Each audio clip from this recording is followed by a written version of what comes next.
Hello, everybody from English 12. I just wanted to give you guys a quick explanation on how to do a worksheet, about how to complete the worksheet for your capstone paper.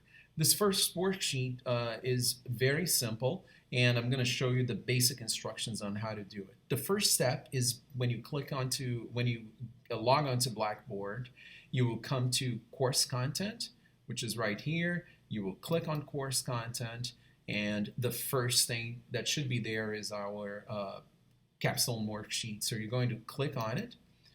It's going to give you options, and you're going to read the instructions first. And what the instructions tell you is that you should be taking this worksheet very lightly. You should act as though you were speaking to an audience of students. So don't try to answer in any sort of complicated way. And I ask you here to please answer each question as if you were talking to an audience of KBCC students in a student panel, right? The instructions are there, so what you need to do is you need to click on continue, and that's what I'm going to do now. Right, so when you open it, it gives you the description, right? And you want to use this worksheet to give you a general idea of how your paper is going to look. What's the orientation that it's going to have? Each question, again, should be answered very informally as if you were talking to an audience of students. Very well, so now we have question number one. Question number one asks you, what is your central claim about your chosen topic? I don't have to explain to you that you must have chosen your topic already. So for example, if you had chosen to investigate domestic violence in southwestern Brooklyn in the 2000s, you must have a claim about it. So I am going to type here the answer of my question, domestic violence in southwestern Brooklyn in the 2000s has not been covered effectively by mainstream media. Notice that I have a strong claim here. The topic is domestic violence in southwestern Brooklyn in the 2000s. Actually, here it says 200s, so in the 2000s. Is that correct? 1, 2, 3? Yes. Has not been covered entirely by the media. I think you can tell that this is my claim about the topic.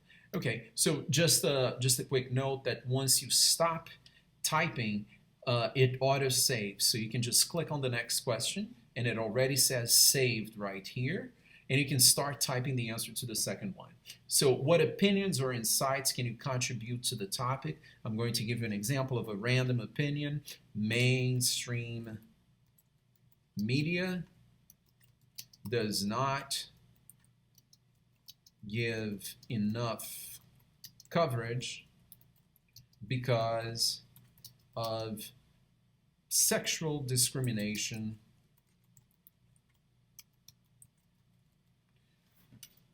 which is inherent in blah, blah, blah. But I'm going to stop here and notice that, again, it's saved.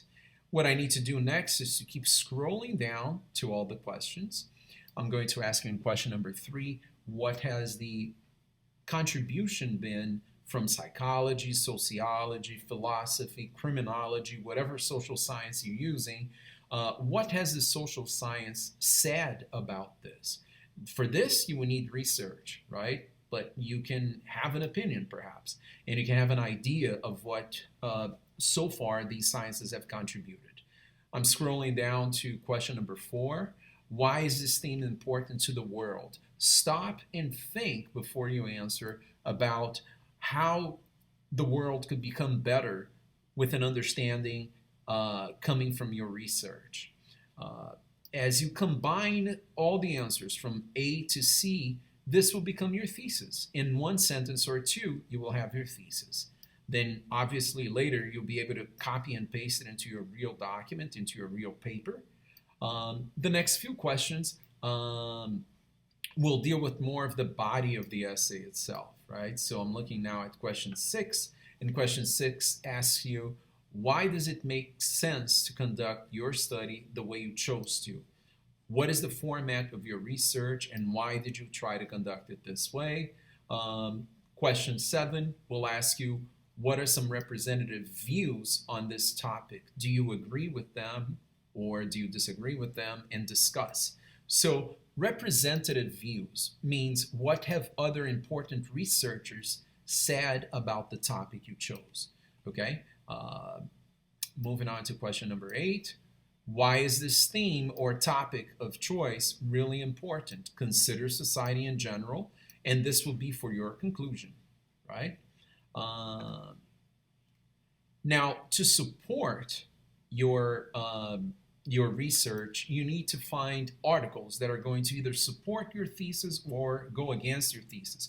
For question number 9, I want you to think of an ideal quote to support your thesis. So for example, in my case, an ideal quote would be something like,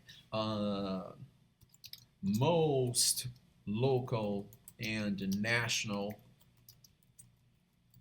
news agencies fail to report